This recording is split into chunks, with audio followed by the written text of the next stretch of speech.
నమస్తే. Super El Niño దెబ్బకు ప్రపంచ దేశాలు గజగజ ఉనికిపోతున్నాయి. ప్రపంచ దేశాలను కూడా జాగ్రత్త పడుతున్నాయి. రానున్న కాలం లోపల తీవ్రమైనటువంటి దుర్భిక్ష పరిస్థితులు, కరువు కాటకాలు ఏర్పడేటువంటి ప్రమాదం ఏర్పడింది కాబట్టి అన్ని దేశాలు అప్రమత్తమైనాయి. కానీ మన భారతదేశంలో, ముఖ్యంగా మన తెలంగాణలో అధికారంలో ఉన్న కాంగ్రెస్ పార్టీ ప్రభుత్వం మాత్రం అసలు ఏమి జరగనట్టే వ్యవహరిస్తూ ఉంది. అన్ని రకాల ఇన్ఫర్మేషన్ మొత్తం ప్రపంచం కోడై కూస్తా ఉంది. రానున్న కాలం మొత్తం కూడా దుర్భర పరిస్థితి, ఈ శతాబ్దంలోనే అత్యంత భయంకర కరువు కాటకాలు రాబోతున్నాయి. నెక్స్ట్ 10 ఏళ్ళు కూడా తీవ్రమైన కరువు కాటకాలు ఉంటాయి. అంటే గుక్కడి నీళ్లు కూడా దొరకవు, తాగడానికి కూడా దొరకని పరిస్థితి ఏర్పడేటువంటి పరిస్థితి ఉంది. అటువంటి సిచ్యువేషన్ అధిగమించడం ఎలా అనేటువంటి ఎక్సర్సైజ్ మన తెలంగాణ ప్రభుత్వం అసలు చేయట్లేదు. Best example Kannepalli pump house. అక్కడ రోజు ఇప్పుడు 1,00,000 క్యూసెక్లు నీళ్లు పోయి సముద్ర గర్భంలో కలుస్తున్నాయి, బంగాళాఖాతంలో కలుస్తున్నాయి. ఆ నీళ్లను కనుక మనం తోడి వాటిని కనుక పైన ఉన్నటువంటి అన్నారం, సుందిల్లా, అదేవిధంగా ఎల్లంపల్లి ప్రాజెక్ట్ కనుక మనం తరలించుకొని ఆ నీళ్లను కనుక మన యొక్క రిజర్వాయర్లు నింపుకుంటే కనీసం ఇప్పుడు వర్షాలు లేక విలువలు ఆడుతున్న రైతులు కనీసం పునాస పంట కూడా ఎక్కడ వేయలేదు. అటు రైతాంగాన్ని ఆదుకోవచ్చు, అదేవిధంగా తాగునీటి అవసరాలు కూడా వాడుకోవచ్చు. ఆ సోయి లేదు. పైపెచ్చు నిన్న ఒక వీడియో చూస్తే నిజంగా కూడా ఈయన కొడుకులకు అసలు పరిపాలన రాకపోతే ఎందుకు ఈ ప్రజలు నట్టేట ముంచే కార్యక్రమం చేస్తారు. పిల్లర్ల ఆ యొక్క మేడిగడ్డ బ్యారేజ్లో 2 పిల్లర్లు గుగ్గిపోయినాయి. ఓకే, మిగతా పిల్లర్ల దగ్గర ఉన్నటువంటి ఇసుకను తోడి అమ్ముకుంటున్నారు.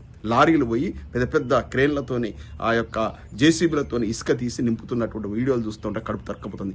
1,00,000 కోట్ల ప్రాజెక్టు, ఆ ప్రాజెక్టు నిర్వీర్యం చేసేటువంటి కుట్ర జరుగుతూ ఉంది. ఒక్క వ్యక్తి మీద, కేసీఆర్ గారి మీద కోపంతో, కేసీఆర్ గారికి ఎక్కడ పేరు వస్తుందో ఆ కాళేశ్వర జలాలు వాడుకుంటే కేసీఆర్ గారిని ఎక్కడ ప్రజలు ఆయన పేరును స్మరిస్తారో అనేటువంటి విషయాన్ని దృష్టిలో పెట్టుకుని కాంగ్రెస్ వాళ్ళు పెద్ద కుట్రకు తెరలేపి ఆ ప్రాజెక్టును మొత్తం కూడా సర్వనాశనం చేసేటువంటి విషయాన్ని మనం ఆ యొక్క కుట్ర కోణం చూడొచ్చు. ఆ వీడియోలో అసలు అక్కడికి లారీలు ఎట్లా పోతాయండి, అక్కడ జేసీబీలతో ఇసుక ఎట్లా తీస్తారండి, ఎందుకు తీస్తారండి? ఆ పిల్లర్లో ఉన్నటువంటి పిల్లర్లకు అడుగున ఉన్నటువంటి ఇసుకను తోడుతున్నారండి.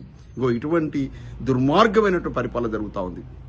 ఇది ప్రభుత్వ విధానం, ప్రభుత్వం యొక్క పాలన ఇట్లుంటే ఇక ఎక్కడ చూసినా కూడా ప్రతి కాన్స్టిట్యున్సీలో ఎమ్మెల్యేలు ఇసుకను అమ్ముకొని, మంత్రులు ఇసుకను అమ్ముకొని ఇసుక దందాకు తెరలేపి కొట్లాటలు అవుతున్నాయి. ఇవాళ తుంగతుర్తి లోపల స్థానిక ఎంపీ అదేవిధంగా ఆ యొక్క ఎమ్మెల్యే మందుల సామెలు వర్గాలకు మధ్య ఇలా దాడి చూసాం. పోలీసుని చేతులు ఉన్నటువంటి లాఠీలను గుంజుకొని మందుల సామెల అనుచరులు కాంగ్రెస్ కార్యకర్తలు కొడుతున్నాడు. చితక బాధలు బాతున్నారు. ఇది ఇక్కడుంటే వరంగల్ జిల్లాలు చూస్తే సాక్షాత్తు మంత్రి కొండా సురేఖ మాకు వ్యతిరేకంగా ఈ యొక్క నక్కజిత్తుల మన ఈ యొక్క కడియం శ్రీహరి ఒక కుట్ర కోణానికి తెరలేపాడు. అసలు మంత్రి లేకుండానే దేవాదాయ శాఖ లోపల సమీక్ష నిర్వహిస్తూ ఉన్నాడు. ఎక్కడ పోతే అక్కడ సర్వనాశనం. ఆ కడియం శ్రీహరి అడుగుపెట్టింటే సర్వనాశనం. తెలుగుదేశాన్ని పుట్టుముంచిండు. బీఆర్ఎస్ పార్టీకి సచ్చిన పాముకు పాలు పోసి మళ్ళీ బతికిచ్చినట్టు చేస్తే, మళ్ళీ ఉప ముఖ్యమంత్రి ఇది ఇచ్చి కేసీఆర్ గారు చేస్తే నమ్మిన బంటులాగా ఉంటాడు అనుకుంటే వెండుపోటు పొడిచి వాళ్ళ బీఆర్ఎస్ పార్టీకి తీవ్ర ఇబ్బందులు కలిగించిండు. ఇప్పుడు పోయి కాంగ్రెస్లో నిప్పు పెట్టిండు. ఈ కడియం శ్రీ అనేటువంటి ఎక్కడుంటే అక్కడ ఆ పార్టీకి ఇబ్బందులే. ఇవాళ కాంగ్రెస్ పార్టీ సర్వనాశనం కాబోతుంది. కడియం శ్రీ మొత్తం వరంగల్ జిల్లాలో కాంగ్రెస్ పార్టీ అనేది ఉందా అనిపిస్తుంది. ఇప్పుడు ఖమ్మం జిల్లాలో 3 మంత్రుల మధ్య అసలు పడట్లేదు. బట్టి వర్గం ఒకవైపు, పొంగులేటి వర్గం ఒకవైపు, తుమ్మల నాగేశ్వరరావు వర్గం ఒకవైపు, 3 మధ్యలో సఖ్యత లేకపోవడంతో ఖమ్మం జిల్లాలో కాంగ్రెస్ పార్టీ అస్తవ్యస్తమైంది. ఎదుటి పార్టీ అని చెప్తున్న కాంగ్రెస్ పార్టీని భూస్థాపితం చేసే ప్రక్రియలో ఇవన్నీ జరుగుతూ ఉన్నాయి. రేవంత్ రెడ్డి గారు తలుచుకుంటే 1 నిమిషంలో సెట్ చేయొచ్చు. మందుల సామాన్యుని కంట్రోల్ చేయలేడా? అనుంగు శిష్యుడు కిరణ్ కుమార్ రెడ్డి గారిని కంట్రోల్ చేయలేడా? ఎందుకు వదిలేసింటే కాంగ్రెస్ పార్టీ నాశనం కావాలని చూస్తూ ఉన్నాడు. ఇప్పుడు మొత్తం కరీంనగర్, మెదక్, నిజామాబాద్, ఆదిలాబాద్ కాంగ్రెస్ మర్చిపోవచ్చు. అక్కడ అసలు కాంగ్రెస్ అనేది లేదు. హైదరాబాద్ చుట్టుపక్కల లోపల ఈ హైడ్రా దెబ్బకు, ఈ రియల్ ఎస్టేట్ కుదేలు కావడము, గరీబోలను రోడ్డు మీద పడి ఇవన్నీ చూసిన తర్వాత ఇప్పుడు హైదరాబాద్లో జరుగుతున్నటువంటి ఈ యొక్క అరాచక పాలన వల్ల, గూండాయిజం వల్ల, రౌడీయిజం పెచ్చుమిరిపోయింది. జూబ్లీ హిల్స్ ఎన్నికల తర్వాత మొత్తం రౌడీయిజం పెచ్చుమిరిపోయింది. కాబట్టి హైదరాబాద్లో 1 సీట్ వచ్చే పరిస్థితి లేదు.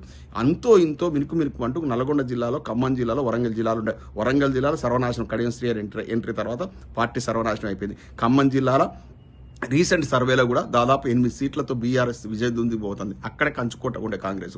నల్గొండ జిల్లాలో ఇక చూసాం కోమటిరెడ్డి రాజగోపాల్ రెడ్డి గారు ఏ విధంగా వ్యాఖ్యానాలు చేస్తున్నారో రేవంత్ రెడ్డి గారికి వ్యతిరేకంగా, అంటే ఏ విధంగా నివురుగప్పిన నిప్పులు ఎక్కువ ఉంది అసంతృప్తి ఇది నల్గొండ జిల్లా లోపల.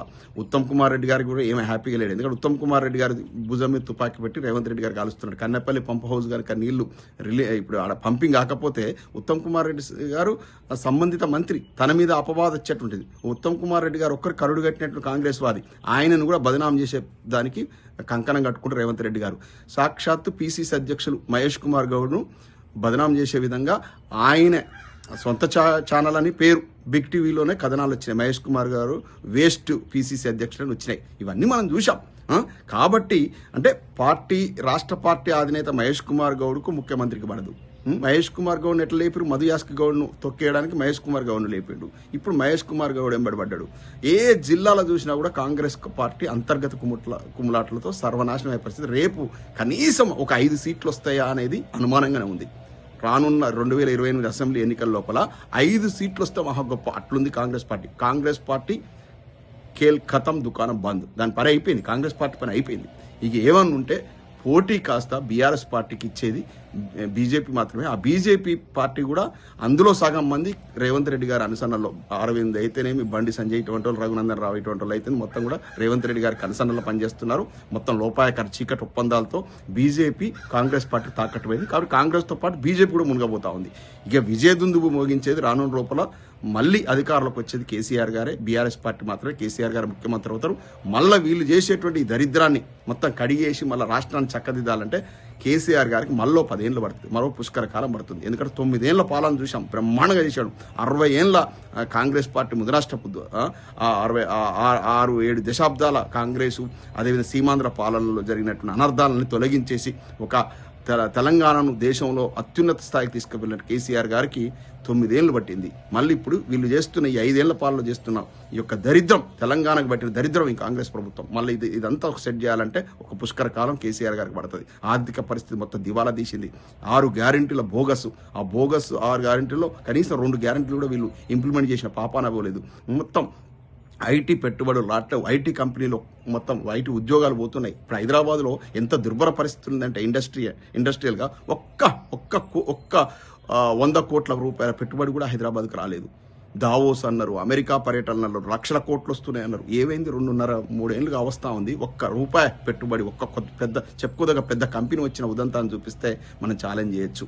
అదే కేటీఆర్ గారు ఐటీ మంత్రిగా ఉన్నప్పుడు ఎట్లొచ్చినాయి హైదరాబాద్కు పెట్టుబడులు? హైదరాబాద్ రెవెన్యూ ఎంత పెరిగింది? 2014 60,000 కోట్ల రెవెన్యూ ఉన్నటువంటి ఐటీ రెవెన్యూ 3.5 లక్షల కోట్ల రెవెన్యూకి పెరిగింది. ఇది దిగిపోయే నాటికి, బీఆర్ఎస్ ప్రభుత్వం దిగిపోయే నాటికి. ఇవాళ కుదేలైపోయింది. ఇవాళ మళ్ళీ డౌన్ఫాల్. అంటే మనకు వ్యవసాయ రంగం ఉరకలెత్తితే ఇటు పారిశ్రామిక రంగం ఉరకలెత్తింది బీఆర్ఎస్ పార్టీ కాలం లోపల. ఇవాళ కాంగ్రెస్ పార్టీ అధికారంలోకి వచ్చిన 2.5 ఏళ్ల లోపల మొత్తం పారిశ్రామిక రంగం మొత్తం కుదేలైపోయింది. రియల్ ఎస్టేట్ రంగం కుదేలైపోయింది. వ్యవసాయ రంగం కూడా గడ్డు పరిస్థితి ఎదుర్కొంటా ఉంది. రానున్న రోజులు చాలా గడ్డు కాలం. కాళేశ్వర జలాలను ఇవాళ తోడుకొని మనం నిల్వ చేసుకుంటే తప్ప గుక్క నీళ్లు దొరకని పరిస్థితి ఉంది. దీని మీద ప్రజలు ఆలోచించాలి, విఘ్నులు ఆలోచించాలి, మేధావులు ఆలోచించాలి, జనాలను జాగృతం చేయాలి, ప్రభుత్వం మీద పోరాటం చేయాలి. నీళ్ళు ఎందుకు పంపు చేయట్లేరని క్వశ్చన్ చేయాలి. లేదంటే మాత్రం రానున్న రోజులు మాత్రం చాలా దుర్భర పరిస్థితులు ఎదుర్కోవాల్సి వస్తుంది.